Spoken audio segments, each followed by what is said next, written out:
आज की कहानी की शुरुआत होती है एक कपल को दिखाते हुए जिनके इरादे कुछ ठीक नहीं लग रहे हैं देखने से। दरअसल आज इन दोनों का प्लान है ग्रोसरी स्टोर को लूटने का, जिसके लिए पूरी तैयारी के साथ है। हालांकि जब पूरा स्टोर लूटने के बाद भी जोडी का मन नहीं भरा, क्योंकि उसने कैशियर के पीछे रखे एक बॉक्स को देख लिया और जिद करने लगी कि उसे खोलो। लेकिन वो कैशियर उसे आगाह करता है कि उसमें वो नहीं है जो वो उससे चाहिए, इसीलिए उसे मत खोलो। लेकिन जोडी के मन में लालच था, इसीलिए उसने उसे खोल दिया। तभी एक गोली की आवाज आई।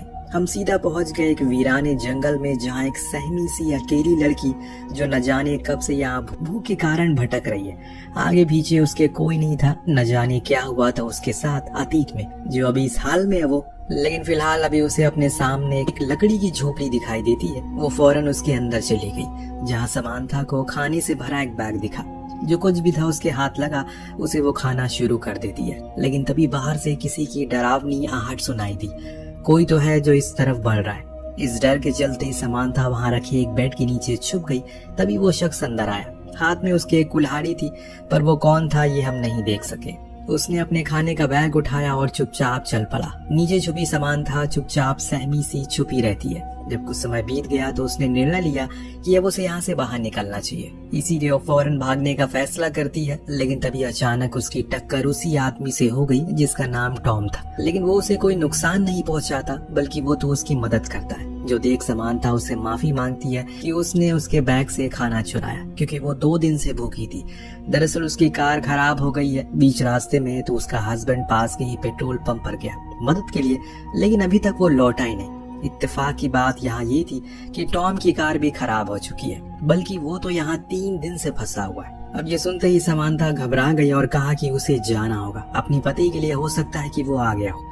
तो टॉम भी उसके साथ जाता है, लेकिन वहाँ कोई नहीं था, इसीलिए दोनों वहाँ एक नोट छोड़ देते हैं। कुछ गर्म कपड़े लेकर वापस उसी झोपड़ी में आ गए। अब रात होने पर यहाँ का तापमान बहुत ज्यादा गिर जाता है, इसीलिए टॉम उसे कंबल ओढ़ने को कहता है, जो वो कार से लेकर आए थे। पर उसे ये समझ नहीं आया कि उसका पति उसे ऐसे बीच जंगल में अकेले छोड़कर क्यों चला गया। साथ लेकर भी तो जा सकता था। तो समांथा ने बताया कि वो प्रेग्नेंट है, इसीलिए उसने ऐसा किया होगा। ये सुनने पर टॉम उसके बेड पर सोने को कहता है और खुद जमीन पर सोने की बात करता है। सोने से पहले उसने उसे पीने का पानी दिया, जो कि वो पास में बह रही एक झील से लेकर आया था। लेकिन अजीब बात यह थी कि अगले दिन जब वो वापस गया तो वो झील का नामो निशान ही नहीं था। पर इन्हीं उलझन भरे सवालों को लेकर दोनों सोने के लिए चले जाते हैं। बीच में समांथा को एक बुरा सपना भी आता है, जिससे कि सुबह उसकी जल्दी आंख खुल जाती है। लेकिन आसपास उसे टॉम कहीं दिखाई नहीं देता। बाहर गई तो उसे एक सफेद बालों वाली लड़की बेहोश पड़ी मिली। फौरन वो उसे लेकर झोपड़ी के अंदर आई। इधर टॉम अपनी कार में से कुछ फ्यूल निकालता है ताकि वो उसे समांथा की कार में डाल दे, जिससे वो लोग यहाँ से निकल सके। इधर इस तरह उस सफेद बाले वाली लड़की को होश आता है। तब हम पहचान पाते हैं, अरे ये तो जोडी है, वही ग्रोसरी स्टोर पर चोरी करने वाली लड़की। पर ये यहाँ कैसे आ गई? अब जब उसने समांथा को देखा, सोचा कि ये कोई गलत औरत है और ये जगह उसी की है। तो समांथा ने उसे पूरी दास्तान बताई, लेकिन अब भी उसे उस पर यकीन नहीं हो रहा है, इसीलिए गुस्से में वो झोपड़ी से बाहर चली गई। इस दौरान टॉम फ्यूल लेकर आ रहा होता है तो अचानक 2 बारी गोली चली, जिससे वो इतना ज्यादा डर जाता है कि उसके हाथ से वो फ्यूल गिर जाता है। उसने आवाज लगाई, क्या कोई आस पास है? पर यहाँ कोई नहीं था, इसीलिए वो वापस आ गया। उसने एक अनजान लड़की को समांथा के साथ देखा, जो असल में जोडी ही थी। उसने बताया कि उसके बॉयफ्रेंड के साथ उसकी लड़ाई हो गई, इसीलिए वो उसे यहाँ अकेला छोड़कर चले गया। पर अब उसे घर वापस जाना है। उसकी बातें सुन टॉम उसे यहाँ रहने के लिए मान जाता है, पर बदले में उसे भी उनके कामों में हाथ लगाना होगा। नेक्स्ट डे समांथा और उसमें अच्छी बातें होती है, जिससे कि अब उनमें दोस्ती भी हो जाती है। पर वहाँ टॉम की तो परेशानियाँ खत्म ही नहीं हो रही है। वो नोटिस करता है जितनी दूर वो अपनी लोकेशन से जा रहा है, उतना ही वो उसके करीब होता जा रहा है। यानी कि बार बार वो लौट कर उसी झोपड़ी के पास आ जाता है, जो चीज उसे बहुत ही अजीब लगती है। और इसीलिए वापस इन दोनों के पास आता और कहने लगा, ये जगह ठीक नहीं है, हमें यहाँ से चलना चाहिए। पर मुझे एक बात जाननी है, असल में तुम लोग जा कहाँ रहे थे और ये जगह कौन सी है, यहाँ किसी को पता है? तो समांथा ने कहा कि उसके पति ने बताया कि ये न्यू हैम्पशायर है। पर जोडी कहती है जगह तो डकोटा है। तो वहीं टॉम कहता है कि वो लॉस एंजलिस वाले रूट पर था। इन सब बातों के बाद अब ये समझ चुके हैं कि ये बहुत बड़ी मुसीबत में है, और इसीलिए टॉम ने मन बनाया कि वो लोग कल सुबह जितनी दूर जा सकते हैं उतनी दूर जाएंगे, ताकि किसी की मदद ले सके या फिर कुछ और तरीका निकाल सके इस जगह से बाहर निकलने का। रात होने पर जोडी और टॉम दोनों एक साथ एक बड़ा ही अजीब सपना देखते हैं। जिसमें उन्हें कोई इंजेक्शन लगा रहा है, और कुछ इसी तरह का समानता का भी था जिसमें वो दर्द से कर्रा रही है। खैर सुबह हुई तो ये लोग अपना सामान समेट कर चलना शुरू करते हैं। समानता और जोडी के बीच बातें होती है जिसमें वो उसे अपने अतीत के कुछ पन्ने साझा करती है, जैसे कि उसकी माँ उसे जन्म देते ही मर गई, तब से वो अनाथ आश्रम में पली बड़ी है। तभी अचानक उसके पैर पर एक चीज टकराई और वो गिर पड़ी। उसी समय उसके जेब से पैसों की गड्डी गिरी, जिसे देख टॉम अचंभित हो गया और जल्दी ही पूछा कि इतने पैसे तुम्हारे पास कहाँ से आए। जवाब में कहा कि ये उसकी खुद की सेविंग है जो उसने अपने बॉयफ्रेंड के साथ रखी थी, पर जाते टाइम उसने उसे ले ली। तभी समानता की नजर उसी चीज पर पड़ी जिसे जोडी टकराई थी। ये एक हैंडल था। जब टॉम ने अपनी कुल्हाड़ी से उसे तोड़ा तो वो असल में एक जर्मन बंकर होता है, जिसके अंदर सारी जंगी सामान रखे थे और कुछ कैन फूड भी थे जिस पर नाजी आर्मी का सिंबल बना था। यहाँ समानता बताती है कि उसके पिता पहले युद्ध लड़े थे, इसीलिए उसके घरों में ऐसे सामान काफी आते जाते रहते हैं। टॉम उन सभी कैन को बाहर लाता है और फिर दोनों को लेकर बाहर आता है, लेकिन परेशानी की बात ये थी कि ये फिर उसी केबिन के पास आ गए थे। अब इनके हिसाब से तो ये सीधा चल रहे थे, पर शायद इनके हिसाब से कुछ भी यहाँ चलने वाला नहीं है। अगले पल हम देखते हैं कि तीनों ही डिनर करते हैं, जिन दोनों लड़की आपस में बातें करती होती है। तो जॉडी समानता से सच कह देती है कि वो चोरी करती है क्योंकि उसके अलावा उसके पास कुछ करने को नहीं है, वो पढ़ी लिखी नहीं है। समानता ने उसे गुजारिश की क्या वो उन पैसों को दोबारा देख सकती है जो उसने लूटे थे, क्योंकि इतने पैसे उसने आज तक कभी नहीं देखे। तो जॉडी खुशी खुशी उसे वो पैसे दिखा देती है, जो देख उसे हंसी आ गई क्योंकि ऐसा लगा कि वो मजाक कर रही है, क्योंकि उस पर स्टैम्प 1984 का था। उसके हिसाब से वो पैसे फ्यूचर के हैं, पर जॉडी ने कहा कि नहीं, वो 1984 ही में रहती है, लेकिन समानता के हिसाब से ये साल तो 1964 का है। अब ये सब कुछ बहुत ही अजीब था, यानी कि दो औरतें हैं, सेम जगह पर हैं, लेकिन डिफरेंट टाइमलाइन से, अलग अलग समय से। अब जब टॉम आया तो उसे भी यही सवाल किया गया कि वो किस साल से है, तो वो कहता है कि वो 2011 से है। अब ये सुनने के बाद उन दोनों ने अपनी पूरी कहानी बताई। पहले तो टॉम को ये सब मजाक लगा, लेकिन उनके शब्दों के भारीपन को देखते हुए वो समझ गया कि जरूर कुछ तो गड़बड़ है। इतने में अचानक बाहर से गोली चलने की आवाज आई। कौन बार बार गोली चला रहा है? जब देखा गया तो पता चला कि वो कोई अनजान शख्स है जिसके हाथ में बंदूक है। इन्हें मदद की जरूरत थी, इसीलिए वो बाहर आया। उसे कहने लगा कि वो लोग मुसीबत में है, पर वो आदमी जर्मन में कुछ बोलने लगता है जो वो समझ नहीं पाया, लेकिन इतना वो समझ गया कि वो उस कुल्हाड़ी को फेंकने को कह रहा है। इसीलिए उसने वही किया। जब उसकी आंख खुली तो अगले क्षण वो तीनों ही कैद थे और वो जर्मन गायब था। अब उन्हें कहीं न कहीं ये समझ आने लगा है कि हो सकता है कि उन्हें समय यात्रा की हो। वो तीनों ही कैद थे और वो जर्मन गायब था। तो सुन सबसे पुराने सन की समानता ने पूछा क्या 2011 तक समय यात्रा मुमकिन हो चुकी है? तो टॉम कहता है कि नहीं, ऐसा कुछ नहीं बना था। थोड़ी देर बाद वो जर्मन लौट कर आया तो टॉम की रस्सियों को खोल दिया, फिर बाहर ले जाकर उसे खूब मारा पीटा, दिन अंत में उसे एक पेड़ से बांध दिया। फिर वो अंदर आया और उन लड़कियों से पूछने लगा कि वो कौन है और कहां से आई है। तभी उसकी नजर जॉडी के लॉकेट पर पड़ी, जिसके बारे में वो उसे पूछने लगा।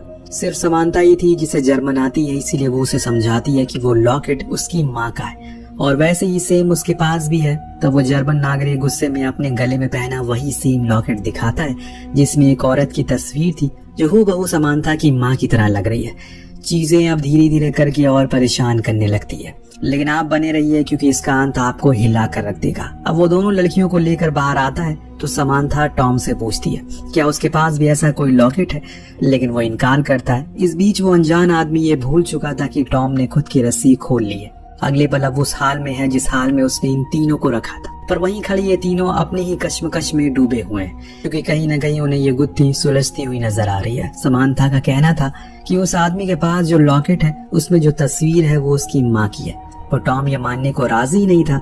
पर जब जॉडी ने कहा कि वो तस्वीर वाली औरत उसकी नानी है तो उसके तो होश उड़ गए। यहाँ उस अनजान आदमी का नाम भी पता चलता है जो हमें समानता बताती है। उसका नाम था जो असल में उसके पिता थे। पर सिर्फ यही नहीं, जब समानता ने जॉडी से उसकी जन्म की तारीख पूछी तो उसने बताया कि 3 जून 1964 ये वही तारीख थी जिस दिन जॉडी की माँ की मृत्यु हुई थी, अपनी बेटी को जन्म देते हुए। और वो बेटी कोई और नहीं बल्कि खुद जॉडी ही थी। क्यों आपको शौक लगा ना? अब पूरे केबिन में शौक का मातम पसरा हुआ है। बात ही कुछ इस तरह सामने आई है, सभी के होश उड़ चुके हैं। समानता को जब पता चला कि उसका पति असल में युद्ध में मारा गया तो वो रोते हुए केबिन से बाहर चलेगी। लेकिन सिर्फ यही नहीं, यहाँ एक और राज से पर्दा उठता है। बाहर बैठा टॉम जॉडी को बताता है कि वो असल में उसकी माँ एक चोर थी।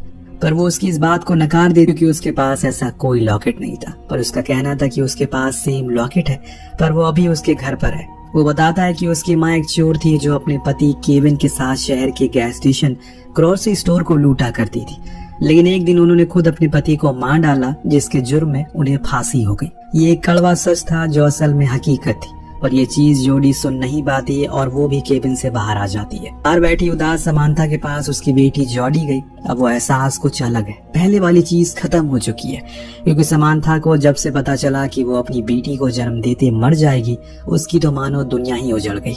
लेकिन वो खुश है क्योंकि उसकी बेटी जिंदा है और उसके नाना नानी उसका ख्याल रखेंगे बाद में।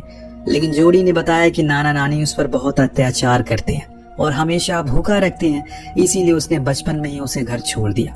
ये सुनने के बाद वो रोने लगी और फौरन केबिन में आकर हैंसमैन यानी कि अपने पिता को सारी बात समझाई और फिर उसे फ्री करने की कोशिश में लग गई। पर टॉम उसे ऐसा करने से मना करता है क्योंकि वो खतरनाक हो सकता है, पर समांथा को यकीन है कि उसके पिता उसे कुछ नहीं करेंगे। लेकिन जैसे ही वो फ्री हुआ, अपनी बंदूक और कपड़े लेकर भाग गया वहां से। इस बीच समांथा को फिर से अपना वही डरावना सपना याद आता है जब वो अपने बच्चे को जन्म देते हुए मर गई थी, क्योंकि उस समय एडम यानी कि उसका पति जंग में था और घर पर एम्बुलेंस लेट पहुंची।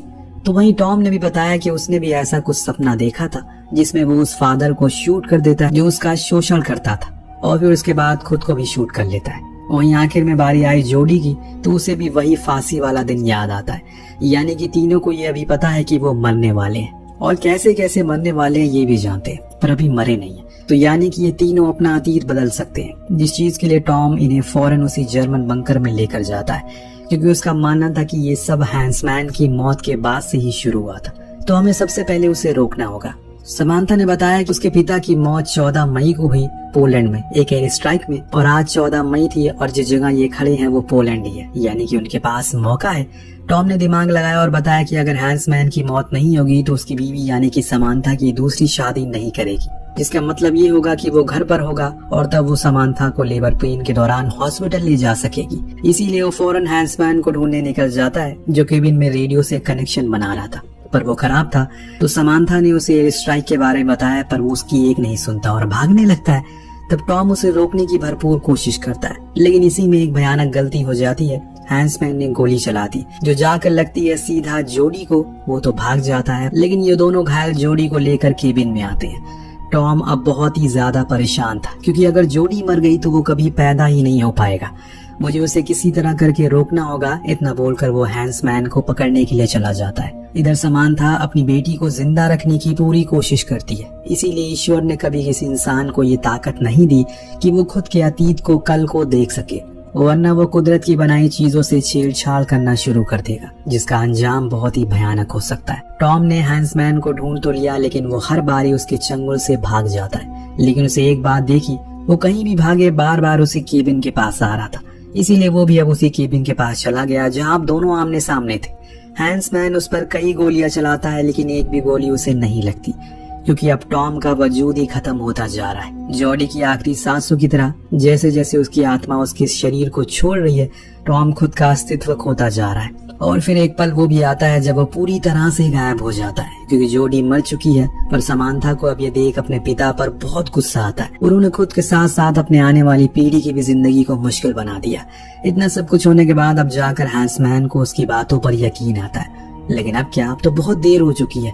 आसमान में रशियन प्लेन नजर आने लगे हैं, इसीलिए दोनों ही भाग, लेकिन बॉम्ब गिरना शुरू हो चुके हैं, जिसे समांथा भी घायल हो चुकी है। लेकिन उसके पिता उसे उठाकर बंकर में आ जाते हैं। अब धीरे धीरे करके समांथा का वजूद भी खत्म होता जा रहा है, क्योंकि हैंसमैन ने खुद को बचा जो लिया, वो उस समय नहीं मरा जिस समय वो पहले मरा था। यानी कि अब सब कुछ सही हो जाएगा, लेकिन एक चीज अभी भी नहीं बदलेगी। वो क्या था आपको कुछ देर में पता लग जाएगा। सीन शिफ्ट होकर पहुंचता है फिर से उसी समय में जिसमें कहानी की शुरुआत हुई थी, लेकिन इस समय चीजें काफी बदली है। जोडी उसी ग्रोसरी स्टोर पर जाती है, लेकिन एक अलग अवतार में, एक अमीर और पढ़ी लिखी लड़की बनकर। लेकिन जब वो वहां से बाहर निकली तो उसे केविन दिखा, जो अपनी दूसरी गर्लफ्रेंड के साथ वही काम को अंजाम देने वाला है, पर एक नई गर्लफ्रेंड के साथ, जिसका मतलब ये है टॉम कभी पैदा ही नहीं होगा, क्योंकि जोडी केविन कभी मिले ही नहीं। और ऐसा इसलिए हुआ क्योंकि समांथा अभी जिंदा है, जिसे हम अगले सीन में देखते हैं, जिसके हाथ में अपने पिता की अस्थियां हैं, जिन्हें मान सम्मान के साथ उसने श्रद्धांजलि दे दी 1964 में। अंत में आप फिर से उसी स्टोर में देखते हैं जहाँ केविन की नई गर्लफ्रेंड अमेली ने सब कुछ लूट लिया, लेकिन अंत में उसकी भी लालच खत्म नहीं हुई और उसकी नजर कैशियर के पीछे रखी उस बॉक्स पर पड़ी, जिसे खोलने को उसने कहा, लेकिन कैशियर ने उसे आगाह किया अगर वो अंदर गई तो अब कुछ भी नहीं सुधर पाएगा। पर वो नहीं मानी और बूम में गोली चली, जिसके साथ ही कहानी का यही पर अंत होता है। दोस्तों, ये एक बहुत ही कमाल की कहानी है जो हमारे और आपके दिमाग को पूरी तरह से घुमा कर रख देती है। कहानी कैसी लगी हमें कमेंट करके जरूर बताएगा। मिलते हैं अगले वीडियो में। Thank you so much watching.